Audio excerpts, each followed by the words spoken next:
Hello बच्चों, चलिए प्रश्न देखते हैं। प्रश्न निम्नलिखित अवकल समीकरणों में से किस अवकल समीकरण का व्यापक हल y बराबर c1 e की घात x प्लस c2 e की घात माइनस x है। और यह एक बहुविकल्पिक प्रश्न है, हमें बताना है इनमें से कौन सा विकल्प सही है।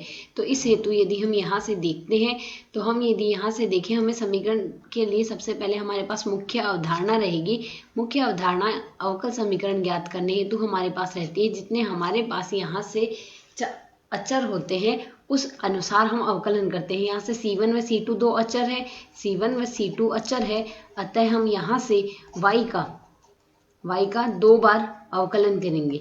y का दो बार अवकलन करेंगे मतलब जितने हमारे पास यहाँ से अचर होंगे उतनी बार ही हम समीकरण का अवकलन करेंगे अवकल समीकरण ज्ञात करने हेतु। तो यहाँ से हमारे पास समीकरण क्या है? समीकरण है हमारे पास y बराबर c1 e की घात x प्लस c2 e की घात माइनस x। यहाँ से हम x के सापेक्ष अवकलन करेंगे, तो x के सापेक्ष अवकलन से यदि हम x के सापेक्ष अवकलन कर दे तो यहाँ पर हमारे पास मान क्या आ जाएगा? इस समीकरण का हमारे पास मान यहाँ से बन जाएगा dy बट्टे dx और बराबर आ जाएगा e की घात x का अवकलन e की घात x ही होता है, c1 e की घात x और e की घात माइनस x का अवकलन माइनस e की घात माइनस x होता है। यह हमने यहाँ से लिख दिया। अब यदि हम पुनः इसका x के सापेक्ष अवकलन कर दें तो पुनः x के सापेक्ष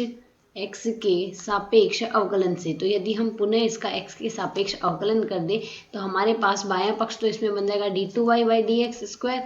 तो यहाँ से बायां पक्ष तो आ जाएगा हमारे पास d2y बट्टे dx की घात 2 प्लस बराबर आएगा c1 e की घात x ही रहेगा और माइनस c2 e की घात माइनस x का अवकलन माइनस माइनस प्लस हो जाएगा, c2 e की घात माइनस x आ गया। अब यदि हम ध्यानपूर्वक देखें यह y के बराबर है तो इसे हम सरल करके लिख सकते हैं d2y बट्टे dx की घात 2 बराबर हमारे पास y बन रहा है। अर्थात यदि हम इसे सरल करें यह हम लिख सकते हैं d2y बट्टे dx स्क्वायर माइनस y बराबर 0 आ रहा है। तो यदि हम यहाँ से विकल्पों से तुलना करें तो d2y बटे dx स्क्वायर माइनस y बराबर 0 हमारा विकल्प बी सही हल है। आशा है समझ आया। धन्यवाद।